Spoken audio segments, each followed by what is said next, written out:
And if any of us did this to children in society, we wouldn't be given permission to go around shopping around courts to see who would give us the best deal. Tonight, a federal court judge reserves his decision at the Canadian Human Rights Tribunal. My job here is to interview trappers and to talk about the trapping life that they had in the past before the big dam was put in. Studying trap lines in Saskatchewan with Doctor Priscilla Settee. Our team is Imia Nista Tapikwan. We are a robotics team that bring Indigenous kids from a summer camp that we do with our partner, Indigenous team. And we meet with the robotics team who just got back from a competition in Dubai.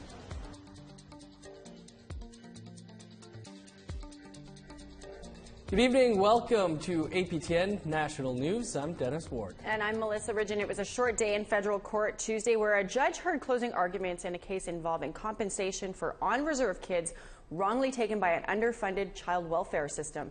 Jamie Pashagumskum reports from Ottawa. Proceedings lasted only about an hour. Federal Court Justice Paul Favel listened to lawyers representing both Canada and the First Nations Child and Family Caring Society. At stake, how First Nations children and families harmed by Canada's child welfare system will be compensated.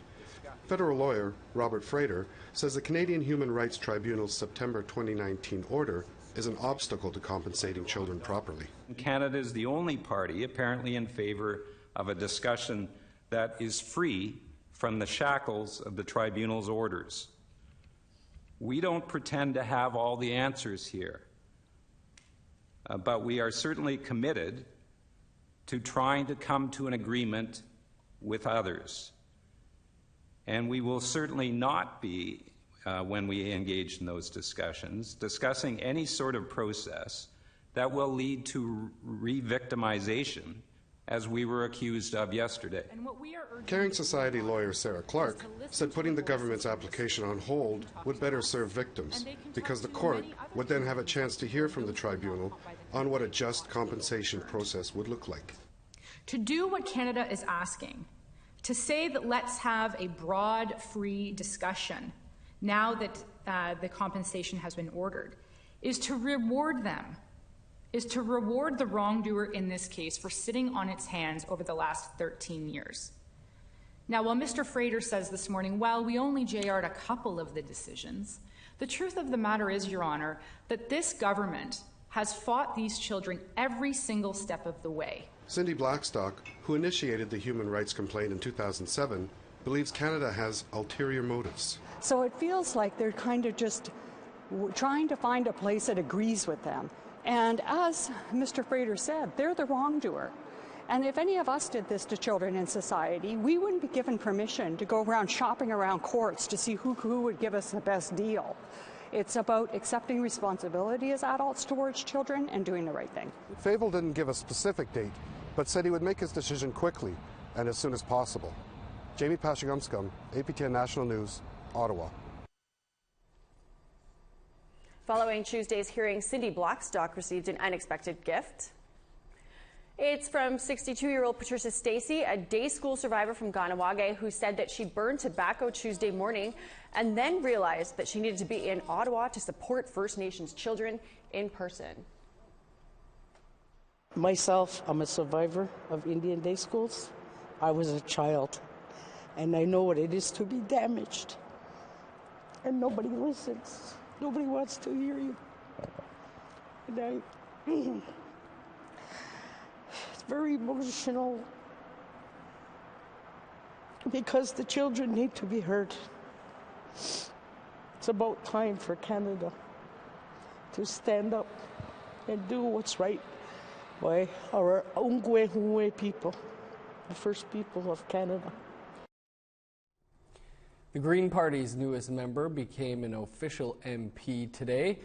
Janika Atwin represents the riding of Fredericton in New Brunswick and is the first Green member elected outside of British Columbia. Atwin posed with her family during the signing ceremony and has strong ties to the Maliseet Nation as an education consultant and through marriage. Despite being non-Indigenous herself, First Nations issues drove her to politics in the first place. Atwin hopes to be a strong ally in the House of Commons.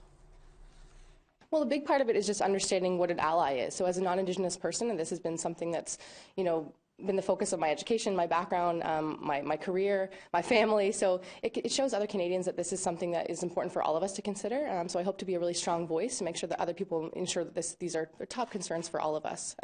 Things like clean drinking water access for everyone in Canada has to be a top priority. Two Mi'kmaq First Nations voted in agreement to settle a 100-year-old land dispute. In 1919, after the Halifax explosion, people were relocated, and the federal government claimed that the land was Crown land. So descendants of relocated Mi'kmaq are now members of Millbrook and Sabaganagadi, and they have argued that they did not surrender the land. A land claim was submitted in 2005, and Canada agreed in 2007. The federal government will pay a total of $47 million to the two communities, over $19 million to Millbrook and over $27 million to Sabaganagadi. Each community member is also going to receive about $3,000 and over 1,220 hectares of land divvied up by the community per capita. And the benefit of this claim is that there's no restrictions onto where, and that's what one of the things that took so long in the negotiation is that we wanted the ability to be able to acquire land anywhere in the province of Nova Scotia, any size of lots. It's economic development. It's for, what do you call that? Infrastructure, I believe. And then the other one is housing. So because we have a shortage in housing, if there's any profits to be made, it's like a win-win as far as I'm concerned. We want to hear what you think. Here's how you can continue the conversation. You can send us your emails to news@aptn.ca. You can find us online at aptnnews.ca and on youtube.com/aptnnews. You can also follow APTN News on Facebook, Twitter, and Instagram for more Indigenous news.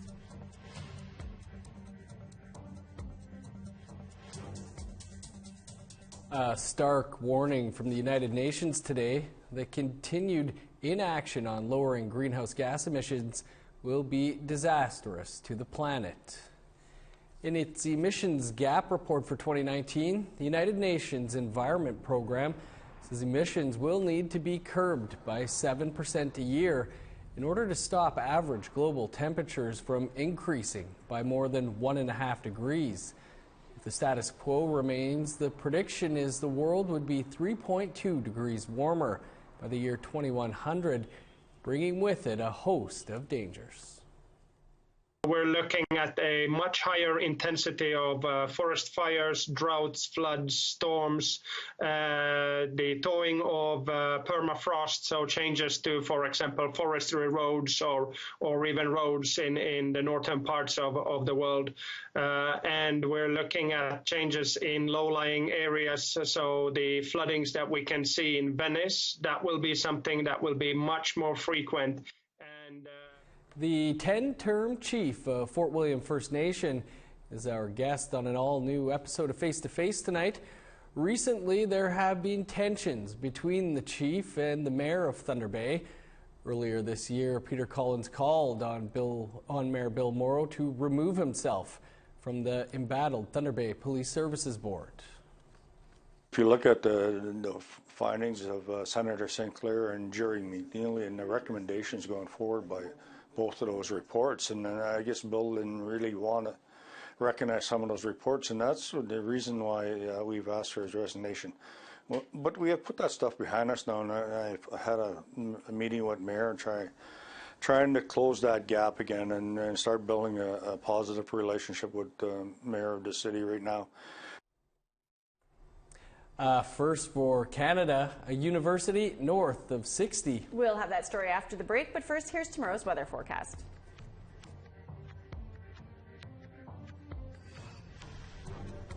Here's a look at Wednesday's weather forecast starting on the East Coast. Showers and +8 for Halifax, rain and +4 in St. John's.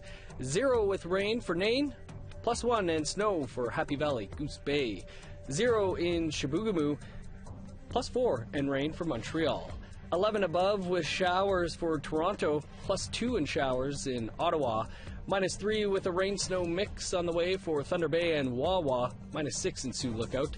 17 below is snow in Churchill, -7 for Norway House and the Paw, -6 in Winnipeg and Dauphin, 8 below under sunny skies for Brandon, -6 for Regina and Yorkton, 7 below with snow in North Battleford, -8 in Meadow Lake, La Ronge, and Buffalo Narrows.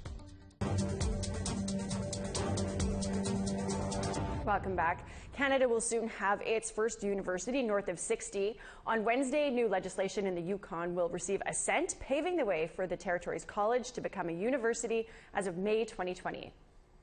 The Yukon University Act will give Yukon First Nations decision-making authorities within the new school. The post-secondary institution aims to respect and honor Yukon First Nations, their knowledge, their culture and traditional practices, as well as educational priorities through its programming, training and research, its services, governance, and its policies. Tosh Southwick is the Associate Vice President of Indigenous Engagement and Reconciliation at Yukon College. It means that our territorial government and our Yukon University are breaking trail in what reconciliation looks like in post-secondary. It means we are treating our First Nation governments as equal to the territorial governments in so much as those accountability measures need to be determined together, and we need to be accountable to both of those governments. Priscilla Settee is a professor at the University of Saskatchewan who was awarded a David Suzuki Foundation Fellowship. It was to study climate change and how it affects northern trappers. We followed Settee up to Cumberland House, Saskatchewan while she was doing her research. APTN's Priscilla Wolf has the story. Dr. Priscilla Settee is doing research in Cumberland, Saskatchewan. The community is one of the oldest settlements in Saskatchewan, and she has family roots there. My family came from here, and it's so amazing to be back. My job here is to interview trappers and to talk about the trapping life that they had in the past before the big dam was put in, and talk about what it meant culturally and economically and personally, community-wise, family-wise. This is Dr. Settee's third trip for her fellowship research. She has until September 2020 to finish. David Suzuki Fellowship was awarded to me, and so what that means is it gives me some resources to go into community, travel, meet people, and produce a documentary. Mary Louise Carrier talked about how trapping was decades ago. I loved when they killed a lot of muskrats, and they were good at that time too. Yeah. They were fat, and we took the meat to eat, and we'd smoke it. Mm-hmm. I used to enjoy that very much. When she skinned muskrats, she made 5 cents per hide for about $5 a day. That was over 60 years ago. At the time, it was a lot of money for her. Carrier says things have changed a lot since then. A lot of difference. There's not much in trapping now. Even the last time I was out there, the water kind of smells, and it affects the muskrats. And they taste different too. They're not good to eat. Clifford Carrier says trapping is his livelihood. His mother started teaching him the ropes when he was a child. Weasels. Those were the first ones that we were catching. Weasels and also squirrels.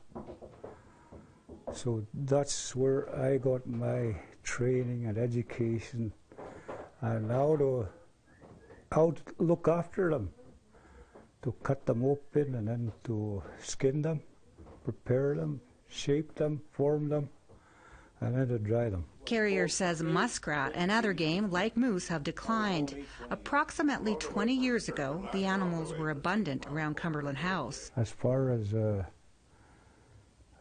number of animals that were around, they were numerous, all over the place. Wherever you went, you could see tracks. And wherever there were muskrats alive, all other lives were abundant. Settee says that community members are telling her that clear-cutting and dams have negatively affected trapping in the Cumberland House area. Today, if you go back to my trapline area in Zone 1 and 28 Conservation Fur Block and Barrier, about 30 feet down is where the river bank is.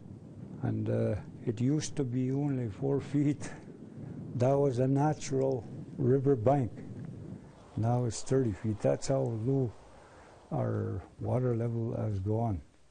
And that's from Saskatchewan Power Corporation with the EB Camo dam and all other dams. And climate change is resulting in thinner ice and milder winters. The earth is warming up. It's getting warmer quicker. The more that these people clear the land to the north and they expose the ground, it's heating up the earth. Priscilla Wolf, APTN National News, Cumberland House, Saskatchewan. Some Indigenous students from Alberta competed in robotics competition in Dubai. We'll tell you how it went when we come back, but first, here's the rest of tomorrow's weather forecast.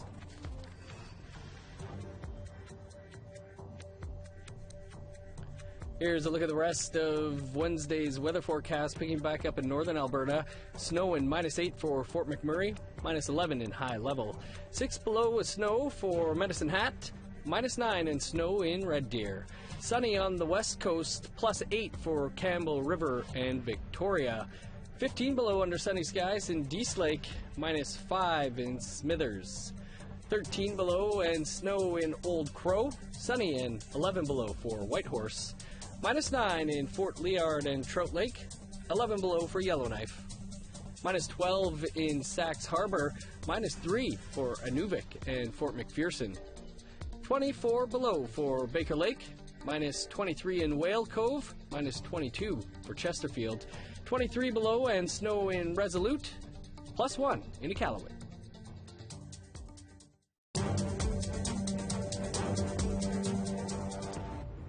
Welcome back. A group of Indigenous kids recently returned from a trip to Dubai, where they competed against 189 countries in a robot building competition. APTN's Chris Stewart got to talk to some of the kids and see their robots in action.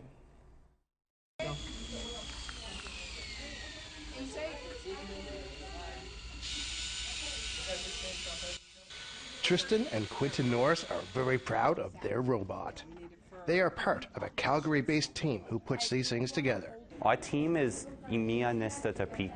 We are a robotics team that bring Indigenous kids from a summer camp that we do with our partner, Indigenous team, and we bring everyone together to build robots and go through competitions. Indigenous kids, non-Indigenous kids, everyone can be invited to join. Good, driving backwards away from it. Good call. Quentin programmed the robot and helped build it. The brothers were part of Team Canada, who competed in the first global challenge. We'll compete and cooperate to clean the ocean of pollutants via processors. Throughout the match, cleanup crew. The competition is ocean opportunities, and it's pretty much simulating cleaning up the ocean. So our robot can take balls that are about tennis ball size and then shoot them to about my head. And then it can also take volleyball-sized pollutants, they call it, and then push it into like a level. Team Canada placed 80th out of 189 teams, a good foundation to build on. Tristan says he loved exchanging ideas with other youth from around the world.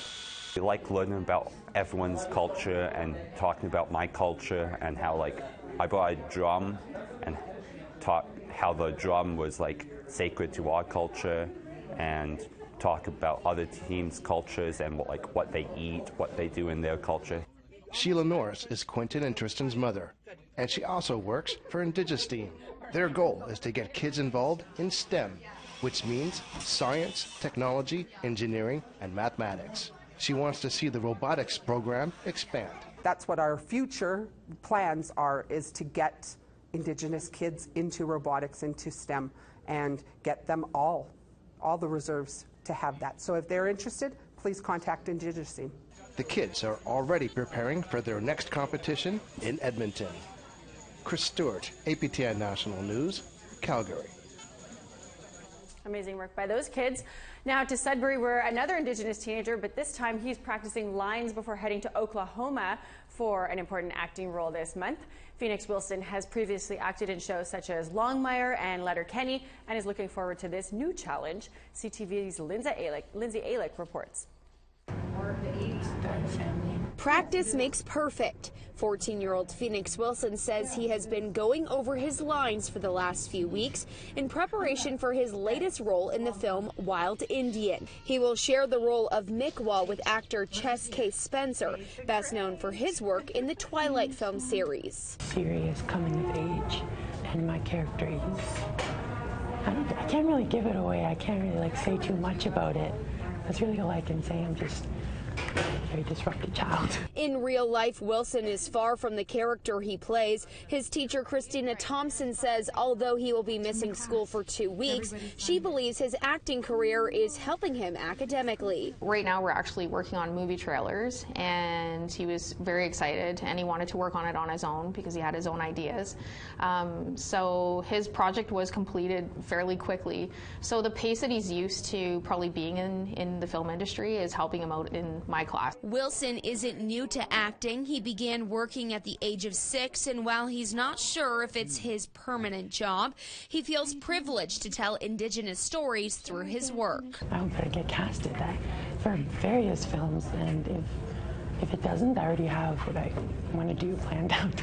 He always worried that he would get kind of like typecast for those, but now he sees it as a real opportunity to tell really great stories that need to be told. Wilson says he hopes to study zoology at the University of Guelph to become a veterinarian. In the meantime, he is finishing up all of his schoolwork and practicing his lines before he leaves on November 25th. Lindsay Alick, CTV News, Sudbury. Right on Phoenix. That's your APTN National News for this Tuesday. For the latest, visit our website, aptnnews.ca. And be sure to join us live tomorrow at 3 p.m. Eastern as we put the Indigenous music scene in focus. We've got some great performances coming up. I'm Melissa Ridgen. Have a great night. And I'm Dennis Ward. Stick around. An all-new episode of Face to Face is next. We'll see you back here tomorrow.